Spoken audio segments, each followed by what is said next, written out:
ఎందుకంటే ఈ 317 జీవో తీసుకొచ్చి ఉద్యోగస్తుల ఉసురు పోసుకుంటున్నాడు ఎవడు?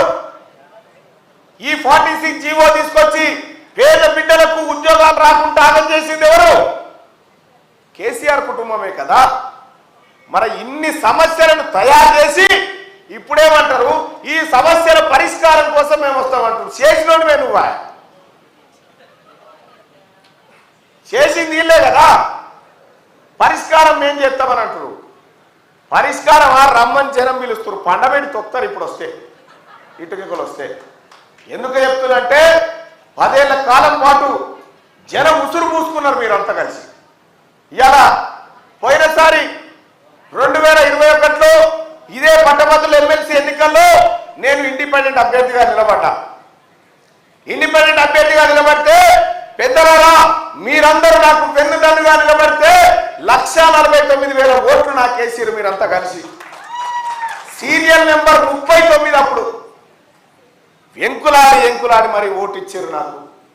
ఆయాల మా తుమ్మలన్న జర్ర గిట్లా అంటే అయిపోవు, ఇటెంకాల రాకపోతే అయిపోయేది. వాస్తవాలు కూడా ఒక నమ్మిన పార్టీకి కట్టుబడి ఉండే మనిషి కాబట్టి అట్లా నిలబడగలిగిండు. ఈసారి పొరపాటున కూడా ఆ పరిస్థితి రానియ్యం కూడా అని చెప్పి కాంగ్రెస్ పార్టీ క్యాడర్ అంతా ముందుకు వస్తా ఉంది.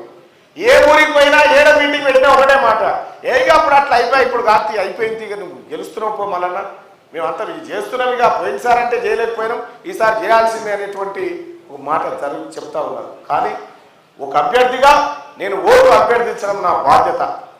రేపు పొద్దుగాల తీర్మానం మల్లన్న గెలిస్తే కాంగ్రెస్ పార్టీ ఇచ్చినటువంటి తన మేనిఫెస్టోలో ఏ హామీలైతే ఈ ప్రజలకు ఈ పట్టభద్రులకు ఇచ్చిందో ఆ హామీలన్నింటినీ గౌరవ మంత్రివర్యుల ద్వారా మేమంతా కలిసి అమలు చేసే బాధ్యత తీసుకుంటామని చెప్పి మీ అందరికి తెలియజేస్తా ఉన్నాం. సోదరులారా, ఈ ఉద్యోగస్తులకు వాళ్ళు రిటైర్ అయితే బెనిఫిట్స్ ఇచ్చే పరిస్థితి లేక 3 ఏళ్ళ వాళ్ళ పదవి కాలాన్ని పెంచుకుంటా పోయే వాళ్ళను ఇవాళ ఆగస్టులో ఖాళీలు ఏర్పడతా ఉన్నాయి.